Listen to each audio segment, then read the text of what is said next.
What's up, guys? It's Quinchess, and today we're getting into another video. It's actually right after I just recorded the previous video. I just felt kind of amped up, and I'm ready to play another game and make some impact on the pool of chess players right now. There's over 100,000 players online right now, and it reminds me of the good old days when there were like 300,000 people online playing Halo.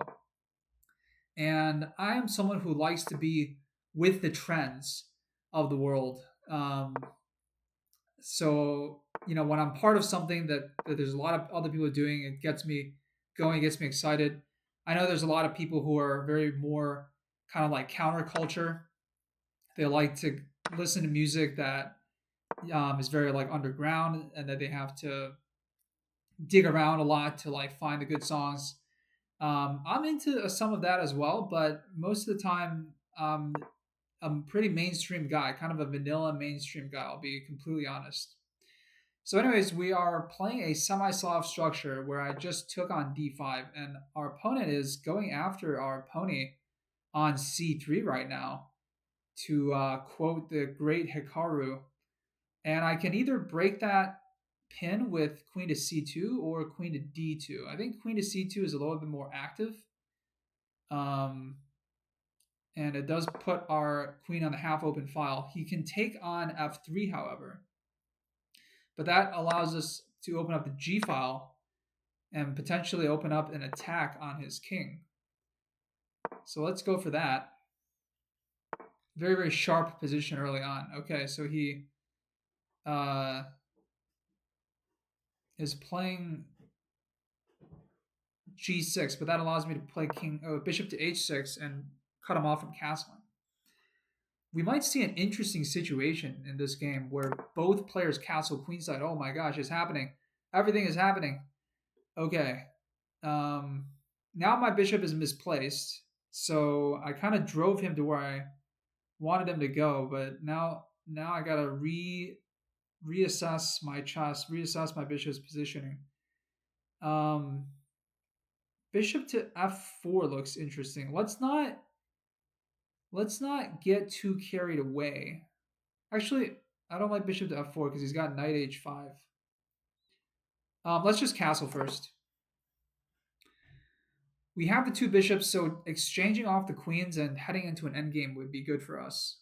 And that is definitely something I think we should consider. And it's kind of an advantage that we have that going for us. Okay, so our rook isn't really doing anything on the g file anymore. Let's bring it back to the e file. So having the two bishops and being able to use that initiative of seeking an exchange of material, I think, is good because it keeps our opponent on his back foot. Just like when you're up in material, your opponent has limited options because he has to avoid trades. So if you can use that to your advantage, that could really put your opponent in awkward positions. He wants to double up to prevent me from playing e4, but I can play e4 anyways right now. And then if he takes, I take, and I'm looking pretty strong there. So let's go for it. I want to play actively in this game. Since both players have castled queenside, I'm not too concerned about opening up the position because it's reciprocal.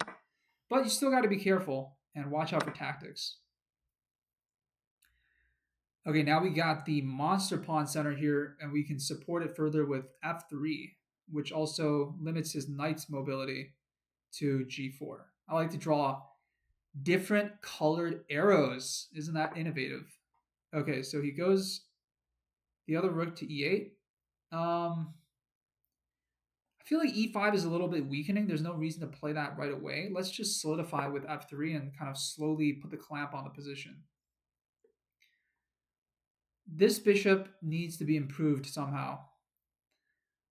I'm going to play it somewhat slowly, given that I have this strong pawn center. Okay, he's going, whoa, all right.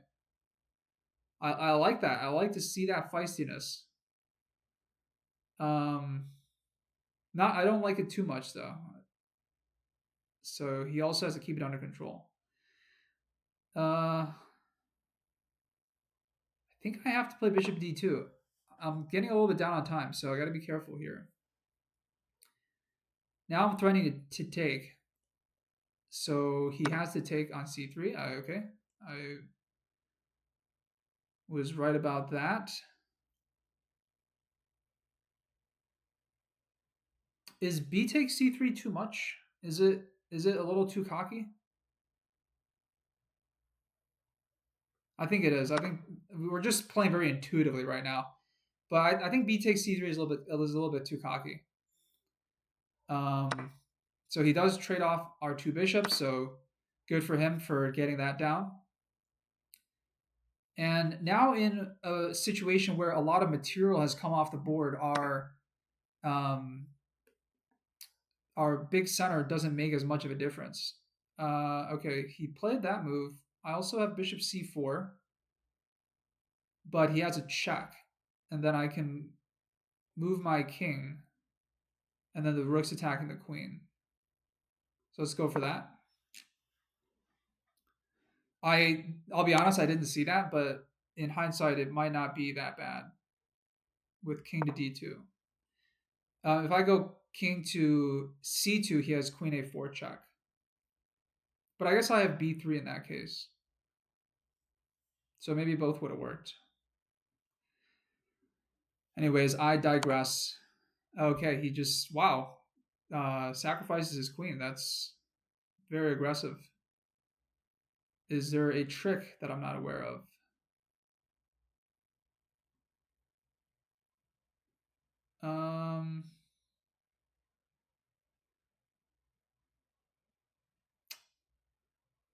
Let's not lose on time. Let's go with not losing on time. Okay, so he brings his rook back. That might have just been like a psychological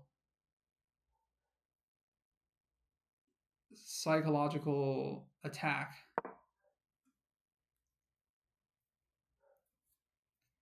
Just pushing ahead here, taking advantage of this pin that we have on the open file.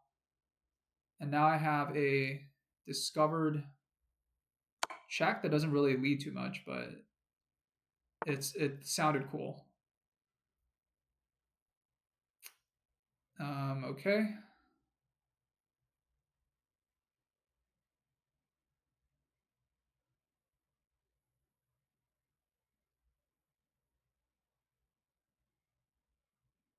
Let's just put our queen on the open file and not overthink this too much.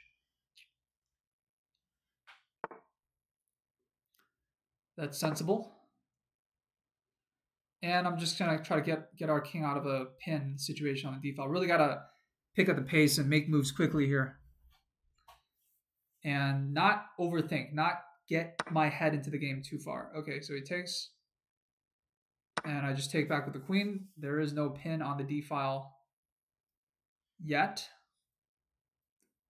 But there could be, so we gotta watch out for that. Okay, so he goes for the f pawn push, which we can counter. We got this. e5 and then maybe f4 at some point. He's really taking advantage of the fact that he has a rook battery, which is good that he's seeking that counterplay. Let's just go to f4 to solidify this, and then we can even push ahead at some point very, very soon.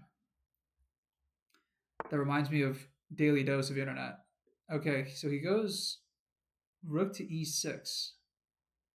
Let's go rook to b3 and threaten to mate on b7. He's got to defend that with one of his rooks. Or he can push past. That also works. So he's kind of just blockading right now. Let's go rook to c3 and see if there's a way that we can come into his position with rook to c6.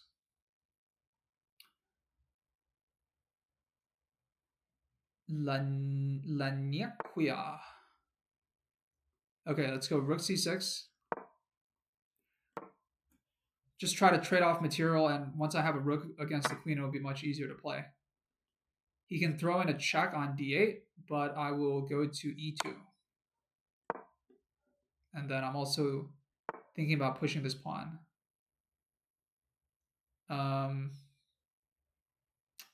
that move, huh? Let's take on h6. And then if he takes, I'll also retake back this way. And I have two pass pawns.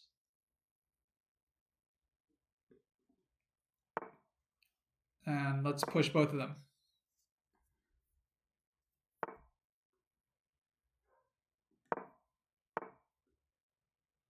And let's swipe up this pawn now.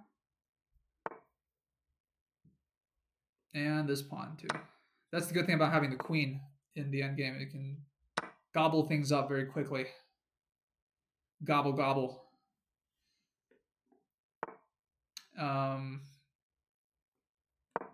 Push the most towards the edge pass pawn that we can. And he's threatening to win this pawn, so we got to defend it. Could also play check here. King e4, and his rook is a bit unstable. Okay, so he goes that way. Let's try to defend everything. Can we? Is it possible for us to defend everything? Let's give a check first. How about that? He's got to move back that way, and I'll give another check. Now we have this defended. And again, let's push the most on the edge pawn. He can give a check, but we'll just run this way. Continue to keep everything defended. And we are cruising, boys. Okay, king to g6. Sacrificing. It's not a stalemate. Still not a stalemate. Just discover check. I'm not trash talking the opponent or anything. I'm not going to promote every queen on him. Just do what is necessary to win the game.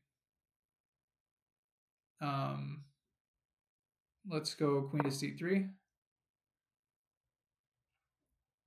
And then the other queen comes to d4.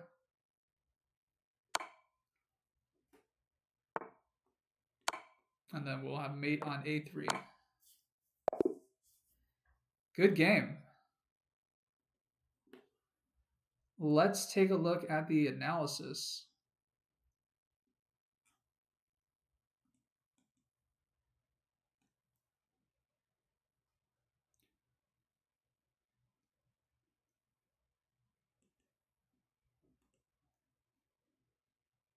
I like to go to Lichess for analysis.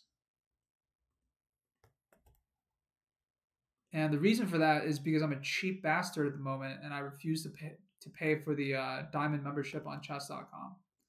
Once I get to YouTube partner status and I'm making money from YouTube, or I have some other sort of income stream from chess, then I'll pay for it. That's my decision on that. So it was an interesting game. And we're seeing a major advantage here after we played queen takes c3, and then he went queen takes a2. So this move allowed bishop to c4, which is what we played. But apparently king d2 was best, and I wonder why.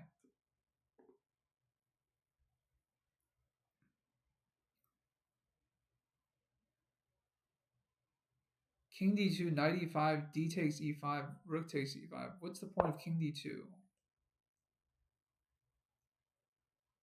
We're threatening rook a1, which traps the queen, or bishop c4. And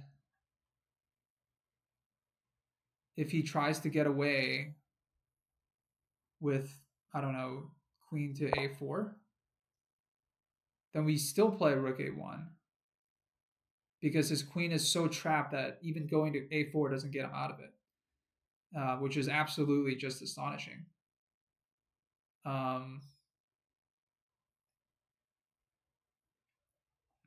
Okay. My computer is slowing down a bit because it's only got 8 gigs of RAM. I'm actually using a tablet that I mostly use for school. I wasn't thinking about doing live streams or recording YouTube videos. I use OB Studio to do my recordings. I wasn't thinking about that use case when I purchased the computer. So I went with something more portable and has a touchscreen instead of thinking about the absolute highest performance I could get with the price. It's a Microsoft Surface for the record. Okay, so yeah, Bishop C4 also works, and so A2 was a poison pawn.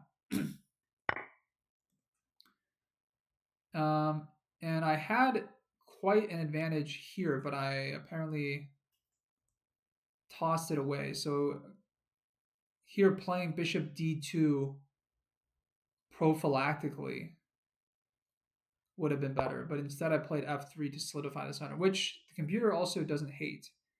In fact, F3 is the second best move according to the computer.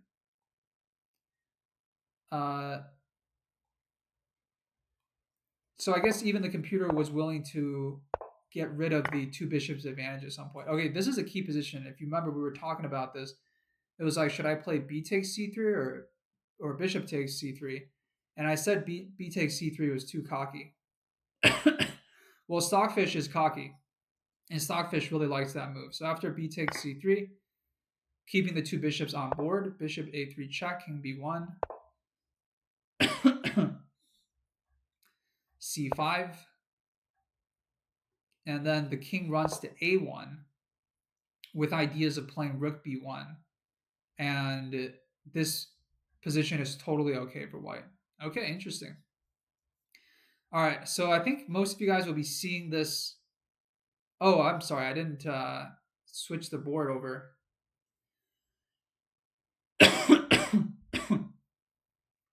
I didn't switch the board over to analysis mode. I'm sorry. So the side of the board was completely cut off for you guys that whole time. So let's just go over that, a couple of the tactics again, real quick, because you heard me, but the board was off.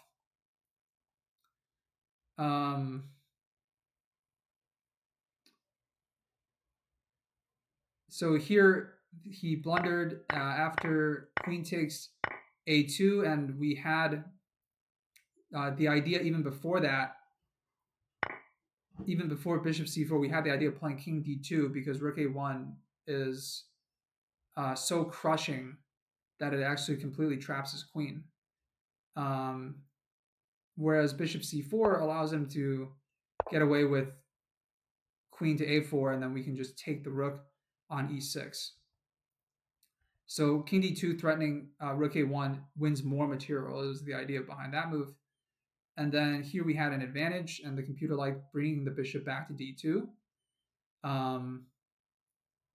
And in this position here, it likes b takes c3 more than bishop takes c3, with the idea of bringing the king to a1 and putting the rook on b1, and it thinks the position is totally fine.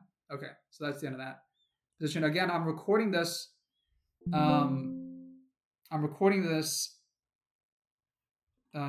Immediately after my previous video, which is why I'm wearing the exact same outfit.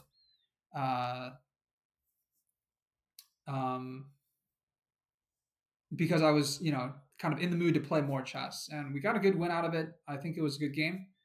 Hope you guys have enjoyed the video. Go out and play some chess yourselves. I will be launching a chess improvement community on this channel at some point once I get enough momentum behind my own journey and you guys can see that I am a true enthusiast of the game. I might merge it with an existing person's community and become an affiliate of theirs and like support their community. One community that I looked at that I like is school.com/chess. I haven't explored it that much, but I like Alex Hormozy. I like one of the founders of School.